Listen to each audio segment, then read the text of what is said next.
మీకు తెలిసే ఉంటుంది. వెంకట గురుమూర్తి గారు. సార్ వాసుదేవన్ గారు స్పీకర్ స్థానంలో ఉన్నటువంటి వ్యక్తి అసెంబ్లీ గౌరవాన్ని, రాష్ట్ర ప్రజలని కాపాడాలి. ఇందులో నేను ఎలాంటి సందేహం లేదు. గతంలో మరి స్పీకర్ గా ఉన్నటువంటి వ్యక్తి ఏ విధంగా ఆయన కూర్చున్న సీటు మీద ఆయనే విషయం కక్కాడు. అంటే ఇది శ్మశానం అని మాట్లాడారు. ఆయన ప్రతి సందర్భంలో కూడా పొలిటికల్ ఇన్వాల్వ్మెంట్ ఉంది ఆయన. కావాలంటే మీరు ఆ రోజు ఉన్నటువంటి ప్రతి విషయం మీద స్పందించేవాళ్ళు. మేము అనుకునేవాళ్ళు స్పీకర్ అన్నిటి విషయాల మీద మాట్లాడకూడదు కదా, ఎందుకు మాట్లాడుతున్నారు అనుకునేవాడు. ఆ విధంగా ఒక స్పీకర్ స్థానానికి గౌరవం లేకుండా చేసింది వైసీపీ పార్టీ. తర్వాత ఈ నిజం చెప్పాలంటే అసెంబ్లీలో వాళ్ళకేదో మేమేదో తగిన స్థానం ఇవ్వట్లేదు, మాట్లాడటానికి అవకాశం లేదంట. మీరు ఒకసారి ఆలోచించండి. ఎన్నికల ముందు ఈ రాష్ట్రంలో ప్రతిపక్షం వద్దనుకున్న పార్టీ ఎవరండి? ప్రజాస్వామ్య దేశంలో ప్రతిపక్షం ఉండాలి. కానీ 175 వైనాట్ 175 అంటే ఈ రాష్ట్రంలో ప్రతిపక్షం వద్దనుకున్నారు. అందుకని వాళ్ళు ప్రతిపక్ష పాత్ర లేకుండా రాష్ట్ర ప్రజలు చేశారు. వాళ్ళు ఏది కోరుకున్నారో అది ప్రజలు చేశారు, మేం చేయలేదు అది. తర్వాత ఖచ్చితంగా ఎందుకంటే ఇవాళ అసెంబ్లీకి రావాల్సిన అవసరం ఉంది.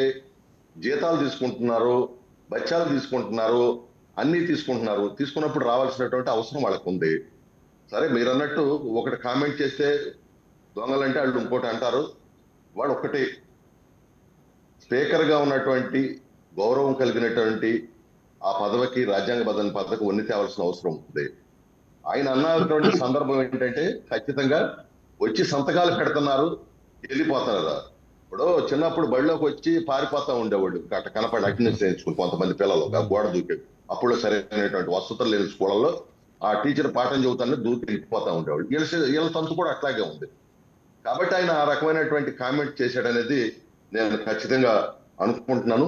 తర్వాత అసెంబ్లీలో ఉందాతనం కూడా ఎవరండి వెకిళ్ళం నవ్వింది? నిన్న ఏదో సరదాగా స్క్రిప్ట్ చేసుకున్నారు, దానికి వెకిళ్ళవే ఉంది. వాళ్ళు చక్కగా మనస్ఫూర్తిగా నవ్వారు, ప్రజలందరూ చూశారు. అది వెకిళ్ళం అంటే ఇందాక మన పెద్దలు మస్తాన్ రావు గారు చెప్పారు. అక్కడ మన జగన్మోహన్ రెడ్డి గారు కూర్చుని జోగి రమేష్ గారు పవన్ కళ్యాణ్ గాని చంద్రబాబు నాయుడు గారు కానీ పచ్చి బూతులు తిడుతుంటే చిన్న పిల్లల ముందర హాయిగా నవ్వుకున్నారు. ఏమో పిల్లలు వాళ్ళకి ఏం నేర్పాలి? మనం నువ్వేం మాట్లాడుతున్నావు, భార్యల గురించి ఎందుకు ఎక్కడని ఎప్పుడన్నా అన్నారాళ్ళు? అది వెకిళ్ళం అంటారు. అసెంబ్లీలో కుటుంబాల గురించి, ఇంట్లో ఉన్న మహిళల గురించి మాట్లాడుతున్నప్పుడు నవ్వుకుంటే అది వెకిళ్ళం అంటారు. ఒక స్క్రిప్ట్ వేసే సందర్భంలో ఏదైనా సరదా కోసం అది ఆ స్క్రిప్ట్ ఏంటంటే సరదాగా నవ్వించడం కోసం వేసినటువంటి స్క్రిప్ట్. దానికి కూడా మనం పెడార్థాలు తిత్తే ఎట్లాగండి? ఇందాక శివపార్వతి గారు చెప్పినట్టు మా సోదరి, మీరు కూడా వచ్చి ఒక కోట మీద ఒక స్క్రిప్ట్ వేసే పని సరదాగా నవ్వుకునేవాళ్ళం ఏముంది దానికోసం? ఇప్పుడు కల్చరల్ యాక్టివిటీస్ అనేది ప్రతి సంవత్సరం అసెంబ్లీలో జరుగుతూ ఉంటాయి. ఆనవాయితీ వస్తున్నట్టు సాంప్రదాయం. వాటిని ఇవాళ బ్రహ్మాండంగా ఇవాళ ఎన్డీఏ కూటమిలో ఉన్నట్టు గోల్డెన్ ఛాన్స్ మిస్ అయ్యారులేండి వైసీపీ వాళ్ళు వచ్చి వేసుంటే సరదాగా ఉండేది. సరే, ఒకసారి రవికిరణ్ గారి దగ్గరికి వస్తాను. వైద్య శాఖకు సంబంధించి సత్యకుమార్ గారు ఎందుకు సార్ అట్లా మాట్లాడాల్సి వచ్చింది? నిజంగా ఫండ్స్ లేవా రవికిరణ్ గారు? ఐ థింక్ ఏదో ఆడియో ఇష్యూ ఉన్నట్టుందండి రవికిరణ్ గారు.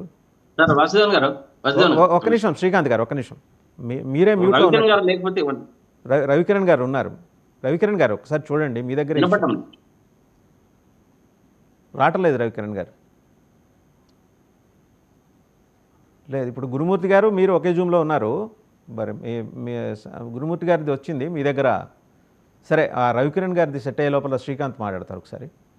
ఒకటి వసుదేవన్ గారు, నిన్ననే చూసాం అసెంబ్లీలో మా రాయదుర్గం ఎమ్మెల్యే మాజీ మంత్రి కూడా కాలువ శ్రీనివాసులు గారు మాట మాట్లాడారు. అసలు హాస్పిటల్స్ రాష్ట్రం మా పక్క అయితే అంటే రాష్ట్రంలో పరిస్థితే హాస్పిటల్స్ ఎక్కడ కూడా నేను చూసా. చాలా జనరల్ హాస్పిటల్లో ఈ మధ్యకాలంలో మా పల్లెవారు వారు ఉంటే కూడా పోయి చూసి వచ్చాను. అసలు నిరుపయోగముగా ఏది కూడా ఒక్క మందు కూడా లేకుండా ఉంది. ఇదే అంశాన్ని కాలువ శ్రీనివాసులు గారు ప్రస్తావించారు. మా రాయదుర్గం హాస్పిటల్లో చాలా చెప్పుకోవడానికే చాలా దౌర్భాగ్యమైన పరిస్థితుల్లో ఉంది. మేము ఇక్కడ హాస్పిటల్స్ లో మా ఎవరికన్నా బాగాలేకపోతే కర్ణాటకకు అంటే పక్క రాష్ట్రమైన నిన్న కూడా ప్రస్తావన చేసాం, బళ్ళారికి పోవాల్సి వస్తుందని అన్నారు ఆయన. 14 డాక్టర్ పోస్టులు ఖాళీ ఉన్నాయి. అదే నేనేమంటున్నానంటే వీరి పాలన ఎంత అధోగతి పాలనలో ఉందో చూడండి అని చెప్తున్నా. ఎందుకంటే ఇంకా మెడికల్ కాలేజ్ గురించి ఇంకా మీరు మాట్లాడాల్సిన పనే ఐదేళ్ళు లేదు. చేశారు. మీరు ఐదేళ్ళు జగన్మోహన్ రెడ్డి గారు హలో. రాష్ట్రంలో ఇన్ని మెడికల్ మీరు కాలేజీలు ఐదేళ్ళు చేతికిస్తే వదిలిపెట్టారు. ఇన్ని మెడికల్ కాలేజీలు చాలా మనకంతా కూడా ప్రజలు ప్రతి ఒక్క హాస్పిటల్లో సఫిషియెంట్ గా అందరూ మాట్లాడండి. డాక్టర్లు ఉండాలి, సఫిషియెంట్ గా డాక్టర్లు ఉండాలి. వారందరూ కూడా ప్రజలను మనకు ఆరోగ్యవంతులు చేయాలనే ఉద్దేశంతో రైట్. అన్ని శివపార్వతి గారు మెడికల్ మాట్లాడతారు జగన్మోహన్ ఒకసారి. రెడ్డి గారు వైఎస్ఆర్ కాంగ్రెస్ పార్టీలో ఒక నిమిషం అండి. తీసుకొని శ్రీకాంత్ వస్తే శ్రీకాంత్ దాన్ని అన్నింటినీ కూడా శివపార్వతి మాట్లాడతారు.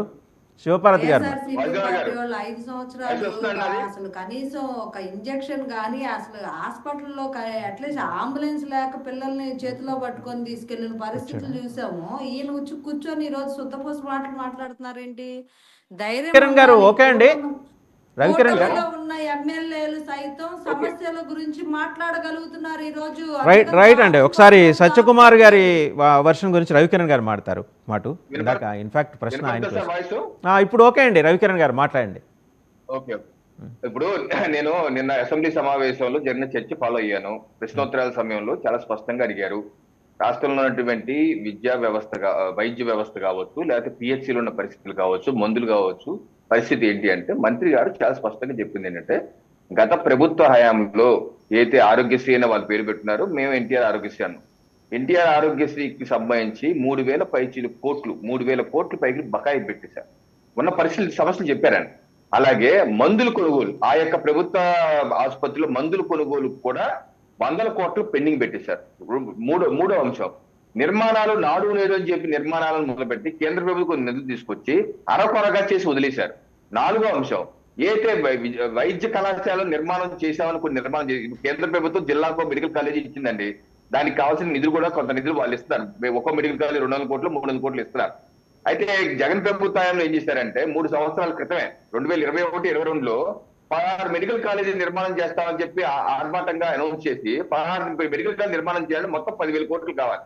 ఆ 10,000 కోట్ల నిధులు 3 సంవత్సరాల్లో ఒక్క రూపాయి కూడా, ఇది రాష్ట్ర ప్రభుత్వ ఖజానా నుంచి ఒక్క రూపాయి కూడా ఖర్చు పెట్టకపోకుండా కేంద్ర ప్రభుత్వం ఇచ్చిన నిధుల్ని ఉపయోగించుకుంటూ దానికి కూడా గుర్తేదానికి బిల్లు ఇవ్వాలి.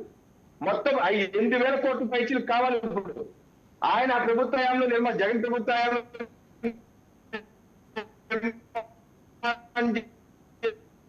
మెడికల్ కాలేజీలు